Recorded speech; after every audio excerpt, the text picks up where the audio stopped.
JPA 페이지네이션, 마이바티스 페이지네이션 구현하고 JPA 리포지토리 구현만 빼놓고는 당연히 똑같겠죠. 마이바티스 매퍼가 JPA 리포지토리로 그 부분만 바뀌어요. 나머지는 같아요. 그 다음에 JPA가 참 편한 게 페이지 단위 조회하는 메소드도 역시 기본 메소드예요. 그래서 구현할 필요가 없어. 그래서 메소드 규칙에 맞게 메소드 선언만 해주면 구현은 자동으로 돼요. 예를 들어서 find all 메소드, 이건 모든 레코드를 다 조회하는 메소드죠. 그런데 이 메소드의 페이지 단위로 조회하고 싶으면은 이 리스트 타입을 페이지로 바꾸고, 그 다음에 이 파라미터 목록의 제일 끝에다가 페이지업을이라는 것만 추가해주면 돼요. 그러면 모든 목록을 조회하는 모든 메소드가 자동으로 페이지 단위 조회가 돼요. find all 뿐만이 아니라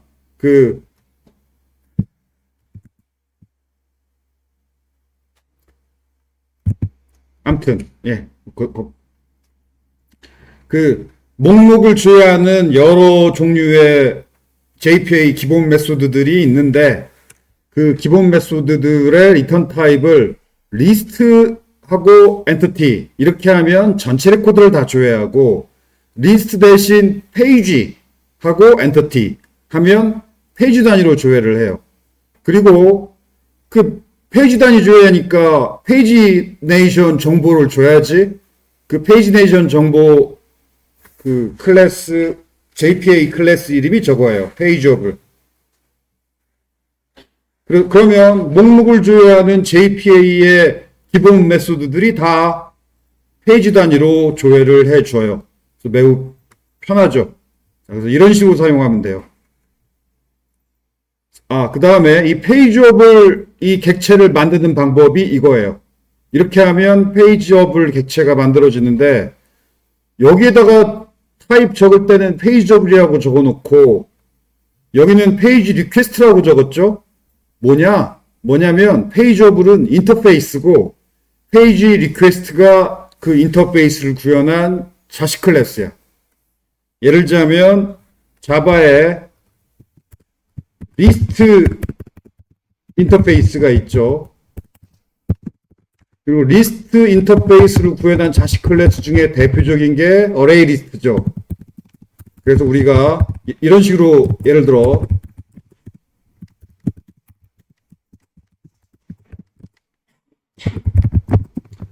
이런 식으로 만들지. 당연히 new에서 만들 때는 이게 클래스 이름이어야 돼. 그런데 이 변수는 인터페이스 타입으로 이걸 이렇게 구현해도 되고, 그냥 변수도 클래스 타입으로 이렇게 구현해도 되죠. 둘 다 돼. 여기 둘 다 클래스 타입으로 적어도 되고, 이쪽은 반드시 클래스 타입이어야 되고, 클래스만 객체를 만들 수 있으니까. 근데 변수 타입은 인터페이스 타입으로 적어도 돼요. 마찬가지로 여기도 페이지업이 인터페이스고, 페이지 리퀘스트가 그거의 자식 클래스야. 그래서 페이지업을 객체를 만들어야 되는데, 그게 바로 페이지 리퀘스트 객체고, 여기에 이렇게 오브 메소드로 만들면 돼요. 생성자 필요 없고 오브 메소드를 호출해서 페이지 리퀘스트 객체를 만들면 되고, 첫 번째 파라미터가 페이지 번호, 이게 pg 값, 그 다음에 두 번째 파라미터가 페이지 크기, 그 다음에 세 번째 파라미터 정렬 순서. 정렬 순서는 이거예요. 정렬 순서라고 적으면 안 되겠다. 정렬 순서 방향이라고 해야겠네.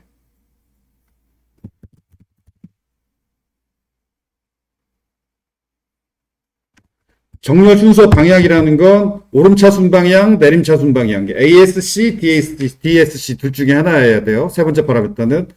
그리고 그 다음 파라미터가 정렬 기준 속성명인데, 오더 바이 먼저 성별로, 아니, 학과, 디파트먼트 아이디, 오더,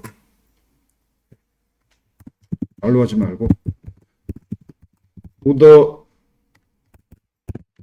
by 디파트먼트 아이디 and 뭐 스튜던트 NO 뭐 이렇게 정렬 가능하지.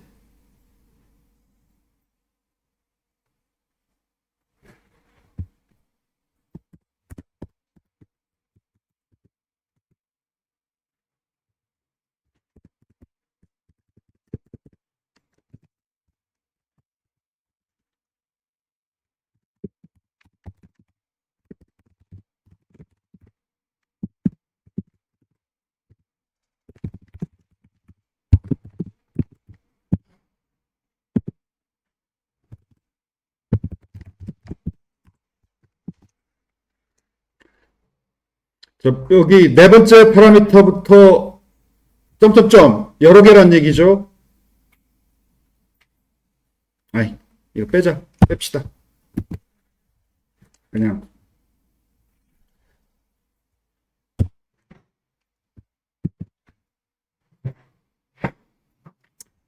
빼고 이렇게 하죠. 자, 예를 드는 게 나을 것 같은데, 예를 들면 이게 첫 번째 적어주는 게 페이지 번호.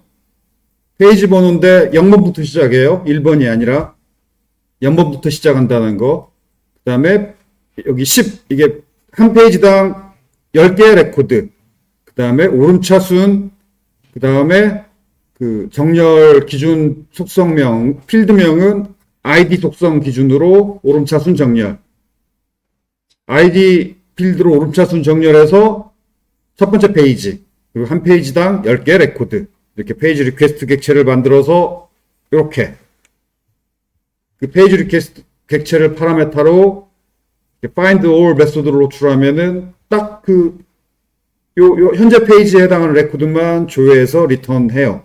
그리고 이때 리턴 타입은 리스트라고 적어주면 안 되고 페이지라고 적어줘야 돼요. 그리고 우리 페이지네이션 구현할 때 페이지네이션 정보 중에 또 필요한 게 그 전체 레코드 수가 필요하죠. 왜냐하면 그래야 전체 레코드 수를 알아야 마지막 페이지 번호가 뭐 몇 번인지 알 수가 있으니까. 근데 이 페이지 이 리턴된 페이지 객체에 get total element라는 메소드가 있어서 이게 전체 레코드 숫자를 알려줘요. 그리고 페이지 객체 get content 이게 조회된 학생 목록. 근데 이게 전체 목록이 당연히 아니고 현재 페이지에 해당하는 학생 목록. 자, 이렇게 두 줄이면 된다는 얘기죠. 이렇게 두 줄이면은 돼요. 뭐 더 구현할 필요가 없어요. 그래서 JPA 리포지토리에 그 페이지네이션 기본 메소드를 사용해서 이렇게 두 줄로 페이지 단위 조회, DB에서 조회하는 걸 구현할 수 있고, 그 다음에 JPA 로그. 자, 디버깅 할 때 JPA에 의해서 생성되는 SQL 명령, 그러니까 JPA가 자동으로 그 SQL 명령을 자동으로 생성해 줘요. 마이바티스는 우리가 SQL을 명령은 직접 구현해야 됐지. 근데 JPA는 SQL 명령도 자동으로 생성이 돼. 그렇게 자동으로 생성돼서 실행되는 SQL 명령을 확인해 보고 싶을 때 application.properties 파일에 이거 두 줄을 넣어주면 돼요. 이거 두 줄을 넣어주면 자동으로 생성돼서 실행되는 SQL 명령들이 로그로 출력이 되고 그 로그 출력은 기본적으로 이클립스 콘솔 창이죠.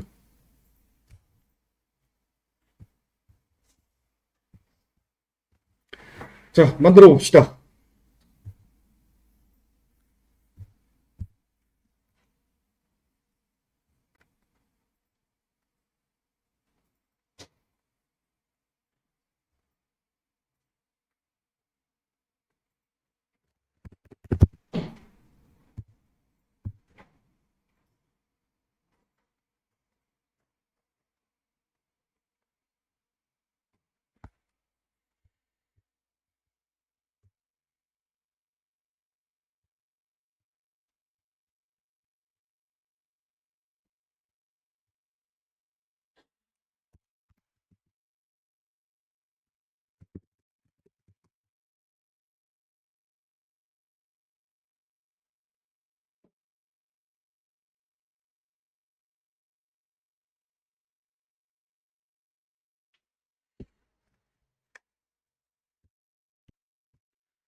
자, 코드를 봅시다.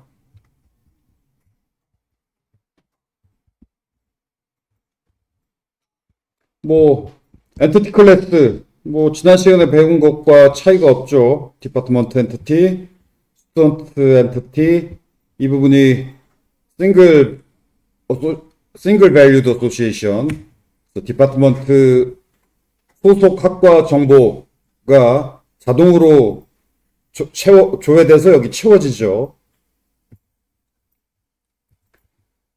그 다음에 디파트먼트 리포지토리는 뭐 지난 시간하고 똑같고 스튜던트 리포지토리도 역시 지난 시간하고 똑같고 뭐 안에 구현된 게 없어요.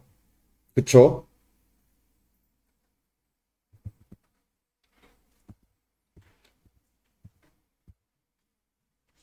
스튜던트 에디트 모델 클래스도 마이바티스 뭐 지금까지 사용하던 것과 똑같죠. 자, 페이지네이션 클래스, 모델 클래스. 이거 마이바티스 페이지네이션 배울 때 그 수업에서 이미 다 설명했죠. 역시 똑같고 동일하고. 자, 컨트롤러 클래스만 달라졌어요. 여기 노란색으로 칠한 부분. 아까 설명했듯이 그 스튜던트 리포지토리 find all 이거 기본 메소드예요. 기본 메소드인데 여기 요거 요 코드 앞에서 설명했죠. 요 코드가 뭐냐면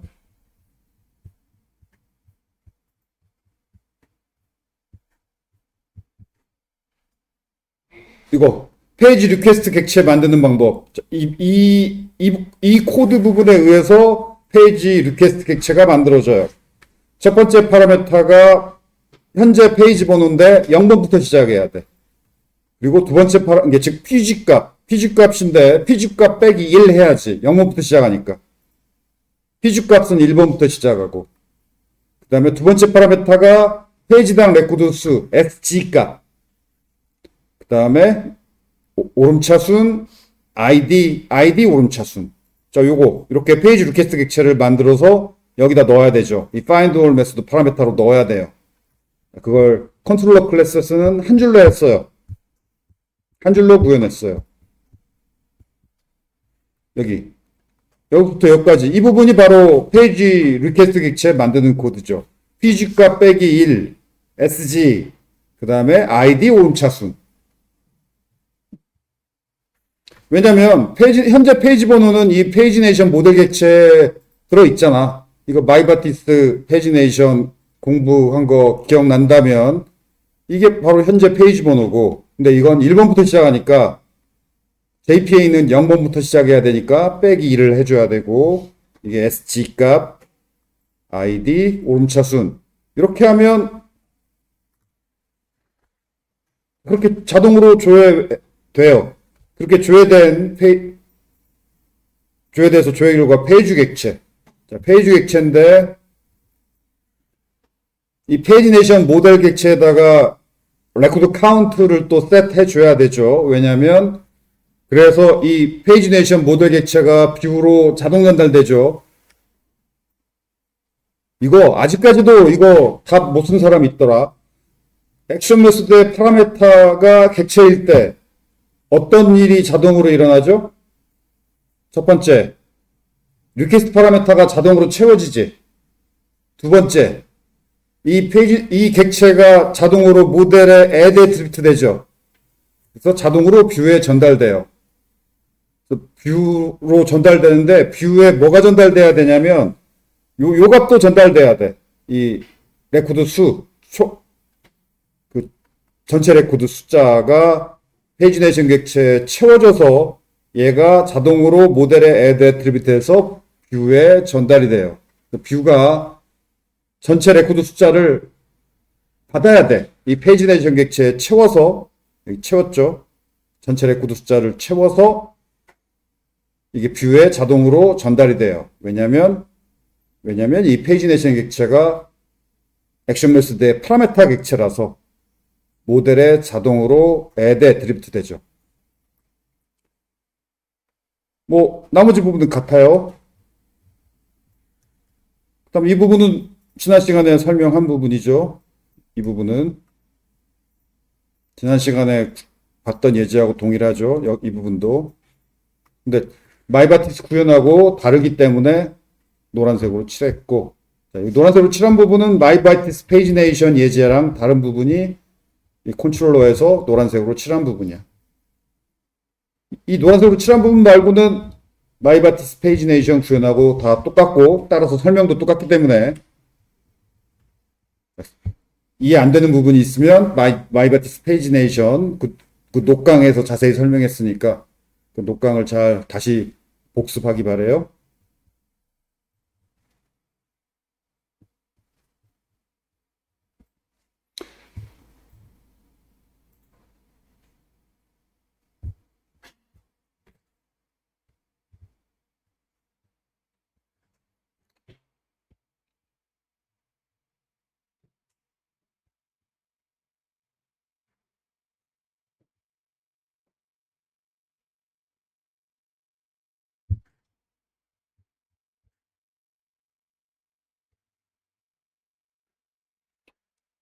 아, 이 부분도 다르다. 약간 다르다. 어쨌든 그 현재 페이지에 해당하는 학생 목록을 모델에 이렇게 채워서 스튜던츠라는 이름으로 뷰에 전달해야죠. 이게 바로 페이지 객체, 여기 조회 결과 페이지 객체의 get content.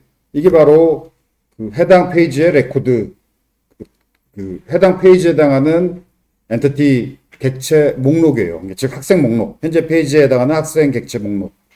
이건 이 페이지, 조회 결과가 이 페이지인데 이 페이지의 get content는 현재 페이지에 해당하는 학생 목록, get total elements는 전체 레코드 수, 전체 학생 수.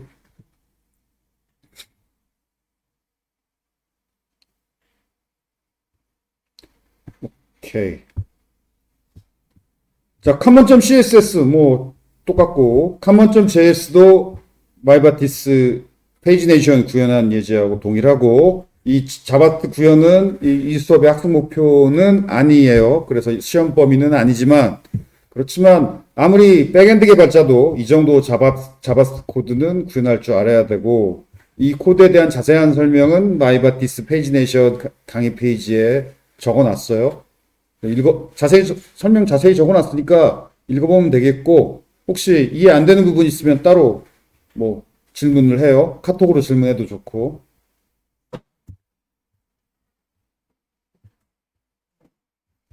뷰 구현. 자, 이 노란색으로 칠한 부분 말고는 마이바티스 페이지네이션 구현하고 같아요.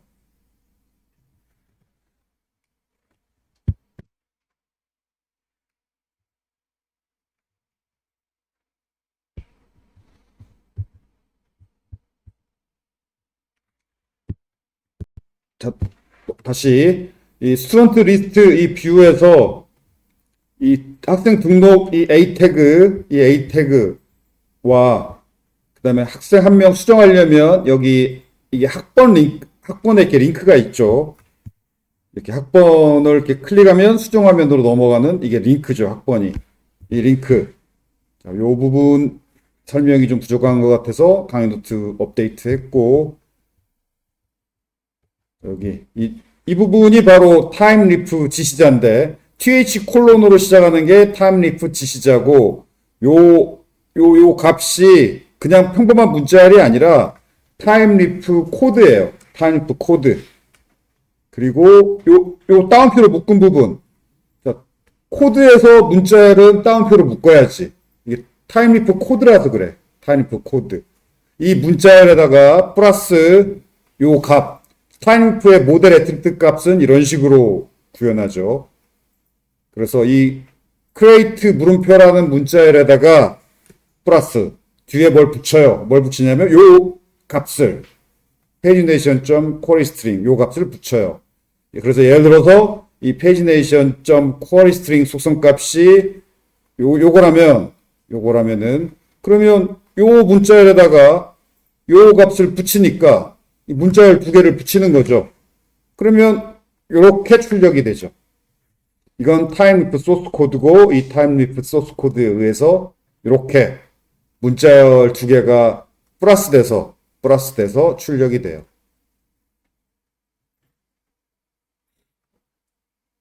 자, 이 부분도 마찬가지예요. 자, 이것도 역시 문자열 플러스 요값 플러스 문자열 플러스 요값.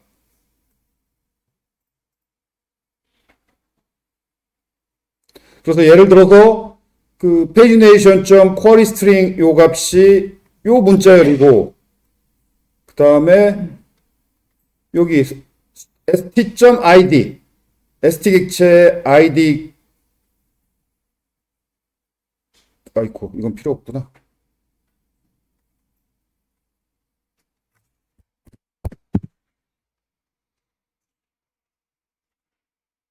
있네.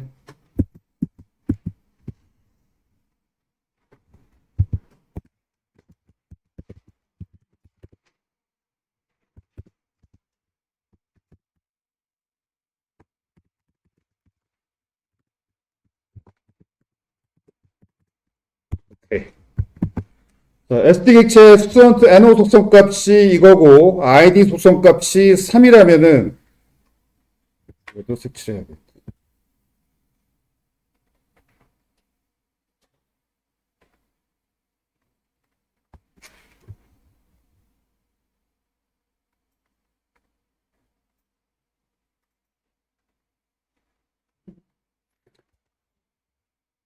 자, 이 th 텍스트 예.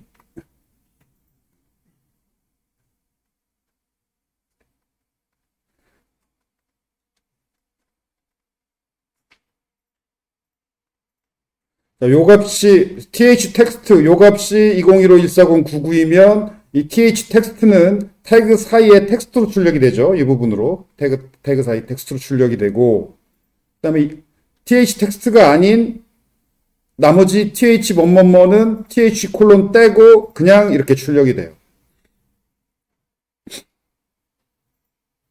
그래서 이 부분은 여기 edit 물음표 id는 문자열 더하기 이 값 3 더하기 앰퍼센트 여기 앰퍼센트 더하기 pagination.query string 값 요값 이렇게 문자열 연산 요거 요 문자열과 요 값과 요 문자열과 요 값이 쭉 하나의 문자열로 연결된 요런 문자열이 만들어지죠. 타임리프 자바 코드도 아니고 자바스크립트 코드도 아니고 이게 타임리프 소스 코드예요. 이 부분이 타임리프 소스 코드로 타임리프 소스 코드에서 이게 문자열 얘도 그냥 평범한 문자열 그 다음에 얘는 이런 어떤 값 얘도 어떤 값 이 네 개 문자열 두 개와 이 값 두 개가 합쳐진 이렇게 합쳐져서 요런 A 태그가 만들어져요. 자, 이 부분 말고는 뭐 어려울 게 없죠. 스튜던트 edit.html도 동일하고 이 부분 이 부분만 페이지네이션 구현했으니까 이 부분이 있어야죠. 이거 마이바피스 페이지네이션에서 설명했죠. 그리고 여기 이 부분도 타이니프 코드 부분 앞에 하고 똑같으니까 이거 또 설명할 필요 없겠지. 여기가 이 문자열만 리스트라는 것만 다르니까. 자, 그러면 자 이렇게 페이지네이션 뭐 페이지 단위로 조회도 되고 마지막 12페이지까지 있다라는 거. 그래서 지금 6페이지인데 6페이지에서 어떤 학생 이렇게 클릭해서 들어가서 이렇게 수정하고 자 이렇게 저장하면 수정됐죠. 그리고 그다음에 6페이지로 그대로 나오죠. 이거 눌러서 다시 수정하고 이렇게 뭐 등록도 해봅시다.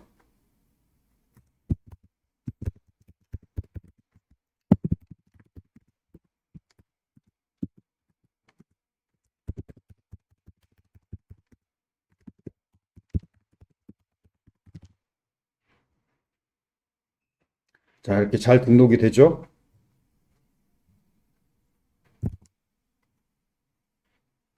수정도 잘 되고, 삭제도 잘 되고.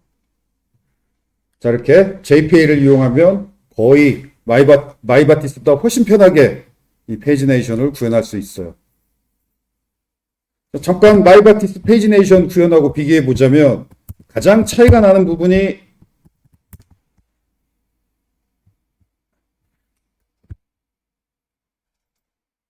이 스튜던트 매퍼 구현 부분이죠. 이 부분을 전혀 구현할 필요가 없는 거죠. 왜 구현할 필요가 없느냐? 이런 SQL 문장들이 자동으로 생성이 되기 때문에 구현할 필요가 없죠. 이 부분 말고는 뭐 큰 차이가 없죠. 그 다음, 여기. 아까 얘기했듯이, 여기 우리가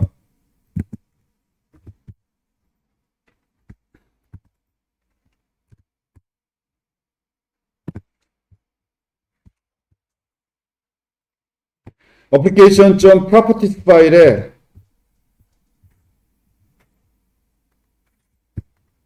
이거 두 줄을 넣어주면 JPA에 의해서 자동으로 생성되는 SQL 명령들이 로그로 출력이 되죠. 그리고 로그 출력은 기본적으로 이클립스, 개발할 때는 이클립스 콘솔창에, 그 다음에 서버에서 운영할 때는 로그 파일에 출력이 돼요.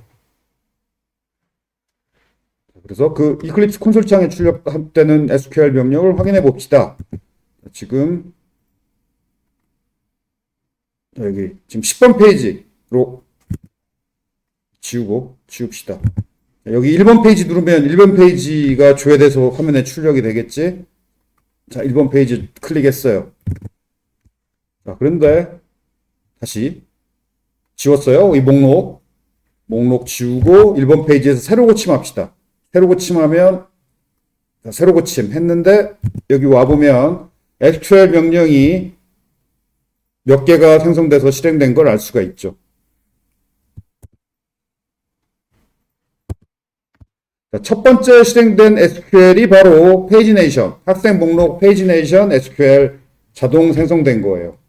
여기 좀 익숙할 거예요. 리미트 물음표 이거 마이바티스 페이지네이션 구현할 때도 우리가 리미트 사용했죠. 그 다음에 ID 오름차순, 그리고 이건 뭐 스튜던트 테이블에서 이러한 필드 줘야 한다라는 거. 이게 지금 우리가 SQL 구현할 때는 그냥 S 한자로 했던 이 별칭을 얘는 S 한자로 안 하고 S1-0으로 네자로 적었지만 아무튼 별칭이야. 우리가 S라고 적었던 별칭.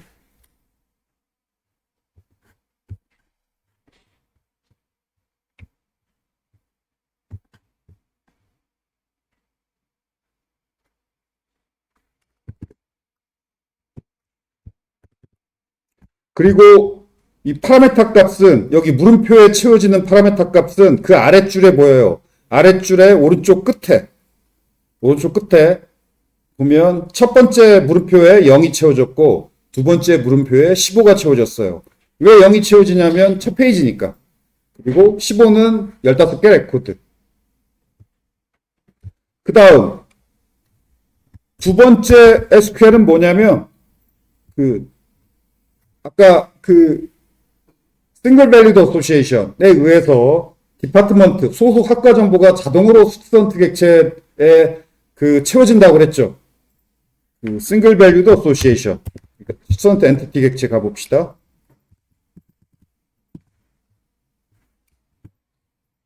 스튜던트 엔티티 클래스에 이렇게 싱글 밸리드 어소시에이션 요걸 이렇게 구현해 놓으면 이게 디파트먼트 아이디로 조회한 소속 학과 정보죠. 디파트먼트 아이디로 조회한 소속 학과 정보가 여기에 자동으로 채워져요. 자동으로 조회돼서 자동으로 채워져. 그걸 JPA 엔진이 자동으로 해주는데 그 자동으로 해주는 그 과정에서 디파트먼트 아이디로 소속 학과, 디파트먼트께 이제 조회한 SQL 명령이 여기 보여요. 여기 회어. 디파트먼트 테이블에서 조회하죠. ID 값으로. 이렇게 조회해가지고, 거기다 디파트먼트 속성, 싱글 밸리드 어소시에이션 속성에 자동으로 채워주고, 근데 이렇게 디파트먼트 아이디로 조회하는 게 하나, 둘, 셋, 이렇게 3번 조회했어요.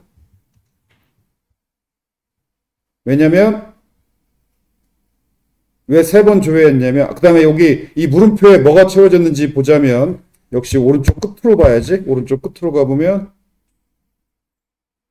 첫 번째는 1, 두 번째는 3, 세 번째는 4, 1, 3, 4, 이렇게 ID 1로 디파트먼트 하나 조회했고, ID 3으로 디파트먼트 하나 조회했고, ID 4로 디파트먼트 하나 조회했어요. 왜 그러냐면, 여기 이 목록에, 여기 ID 1, 소프트웨어공학과, ID 3, 정통과, ID 4, 글틱과, 이렇게 있어서 그래. 왜 ID 2가 빠졌냐면, 여기 컴퓨터 학생이 이 첫 번째 페이지에 없잖아.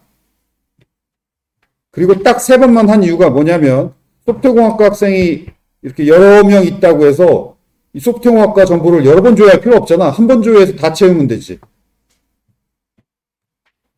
이렇게 똘똘하게 싱글 밸리드 애소시에이션도 조회해서 딱딱딱 채워주는 걸 여기 출력된 SQL 로그를 보면 확인해 볼 수 있어요.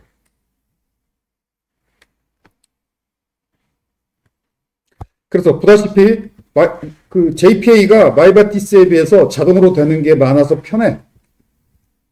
단점은 그 SQL 공부는 대학교 2학년 때 하잖아. 2, 3학년 때. 그래서 대부분의 개발자들이 SQL은 익숙해. 구현할 때 다다다다 구현해야 돼서 귀찮아서 그렇지. SQL은 대부분의 개발자들이 다 잘 알아요. 그렇지만 JPA는 대학교 때 안 배우니까. 그리고 SQL을 설명하는 책은 서점에 엄청 많지만 JPA를 깊이 있게 설명한 책은 거의 없어요. JPA에 대해서 깊이 있게 공부하려면은 어떤 자료 찾아봐야 되냐면 그냥 JPA 조회하면 안 돼. 왜냐하면 왜 안 되냐면 이렇게 조회해야 돼요. 스프링 데이터 JPA 이렇게 조회해야 돼요.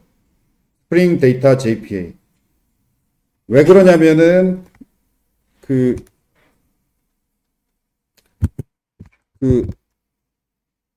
메모장 어딨나? 있구나. JPA하고 스프링 데이터 JPA하고 달라요. 두 개가 달라. 이 JPA가 원래 JPA 기술이고, 그래서 그 다음에 우리는 지금 스프링 데이터, 우리는 JPA 라이브러리를 이용해서 구현하고 있는 게 아니라 스프링 데이터 JPA 라이브러리를 이용해서 구현하고 있어요. 사용 방법이 달라. JPA 사용 방법하고 스프링 데이터 JPA 라이브러리 사용 방법하고 달라. 그러니까 무슨 얘기냐면은 그 JPA 라이브러리가 밑에 있고 그 위에 스프링 데이터 JPA 라이브러리가 그 위에 있어요. 그럼 얘가 해주는 건 뭐냐? 뭔가 자동으로 하는 거 있잖아. 자동으로 뭐 생성되고 자동으로 뭐 구현되는 거. 그 자동으로 되는 건 얘의 기능이야. 뭔가 자동으로 뭐가 바바박 되는 건 얘의 기능이에요. 그리고 그냥 JPA 이 라이브러리는 자동으로 해주는 건 없어. 그래서 지금 우리는 지금 그 리포지토리 자동으로 구현되는 리포지토리 기본 메소드 이용해서 다 구현하고 있죠. 그 사용 방법은 JPA 책 뒤져보면 안 나오고 스프링 데이터 JPA 책을 뒤져봐야 나와요. 근데 아쉽게도 책이 거의 없어.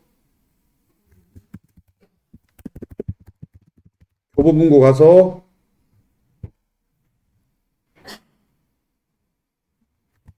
JPA 검색에 보면은 책이 몇 권 있지만 아쉽게도 이 책들이 이건 그냥 JPA 책이에요. 스프링이라는 단어가 없지. 그냥 여기 스프링이라고 있어도 이거 열어보면 거의 그냥 JPA야. 스프링 부트 얘는 JPA 스프링 데이터 JPA를 안 봤는데 이 책 아직 안 봤는데 그럴 수도 있겠다. 아무튼 JPA 책이 많지 않아요. 3권 있는데 이 중에 얘는 옛날에 한번 슬쩍 봤는데 스프링 데이터 JPA가 아니라 그냥 순수한 JPA였어요. 그래서 저런 책들은 그리고 저 책에서 JPA 고급 기능까지 설명 안 해. 아주 살짝 설명해요. 깊이 있는 고급 기능까지 보려면 결국은 이거밖에 없어. 스프링 데이터 JPA 여기 홈페이지에 있는 다큐멘트 이거밖에 없어요. 이 설명은 전문가가 전문가를 위해서 쓴 설명이기 때문에 초보자에 대한 배려가 부족해. 이게 JPA의 단점이야. 결국은 자세한 고급 기능 내용은 이렇게 구글에서 스프링 데이터 JPA 검색해가지고 요 사이트, 요 스프링 다큐멘트 사이트 말고는 자세한 데이터를 나도 못 봤어요. 그렇게 자세한 책으로 잘 정리해 놓은 것도 못 봤고, 나도 이 페이지 보고 공부했어. 그러니까 이 페이지에 있는 내용들을 다 여기 스프링 데이터 JPA 여기 눌러서 여기 오버뷰, 런, 뭐 서포트, 샘플 이런 걸 통해서 이 JPA, 스프링 데이터 JPA 기능을 다 공부만 하면 자동으로 되는 게 엄청 많아서 구현은 매우 편해요. 그런데 요 웹사이트로 깊이 있는 기능 공부는 이 웹페이지 문서 말고는 없다라는 거. 그리고 이 웹페이지 문서가 좀 초보자를 위한 친절한 설명은 아니라는 거. 전문가가 전문가를 위한 설명을 하고 있다는 거. 이게 단점이야. 그럼 여러분 어떻게 공부해야 되느냐? 인강 위주로 JPA를 먼저 초보 때는 공부를 해요. 인강들은 보통 초보자를 위해서 설명을 하니까. 그래서 그 다음에 교보문고에 아까 그래도 책 몇 권 있었지? 그것들 가지고 좀 공부하고. 그 책이나 인강은 대부분 초보자를 위한 설명이야. 자, 거기 있는 내용들은 이제 알겠고, 그 설명, 그 이상의 뭘 공부하고 싶으면 할 수 없어. 요 웹사이트 봐야 돼. 그 다음에 다행히도 요즘은 그 인공지능을 이용해서 예를 들어서 공부할 수가 있죠. 여기 웹페이지 읽다가 잘 이해 안 되는 부분은 인공지능한테 물어봐. 인공지능한테 물어보면서 공부하면 인공지능이 설명도 해주고 그 인공지능의 설명이 잘 이해 안 가면 좀 더 이 부분에 대해서 좀 더 자세히 예를 들어서 설명해줘 하면 설명해줘요. 인공지능을 이용해서 공부하는 그다음에 이게 아마 번역도 인공지능을 통해서 번역하면은 훨씬 더 번역이 잘 될 거예요. 인공지능을 이용해서 번역해가면서 물어봐가면서 그렇게 공부하면 돼요.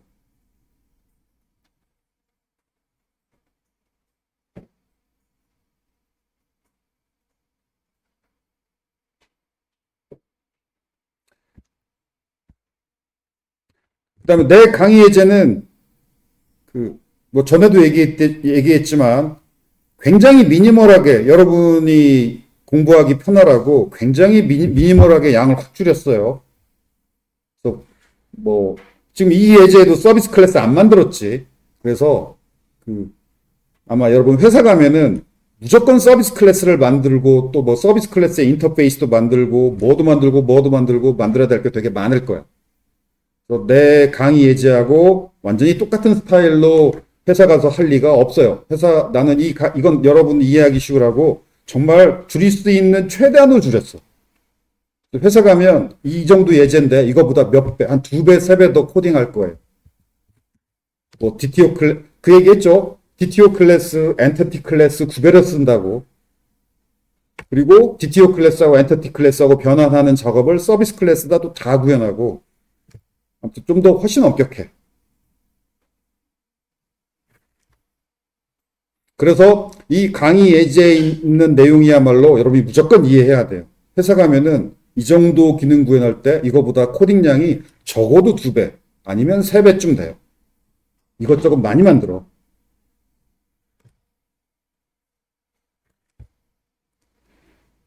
오케이.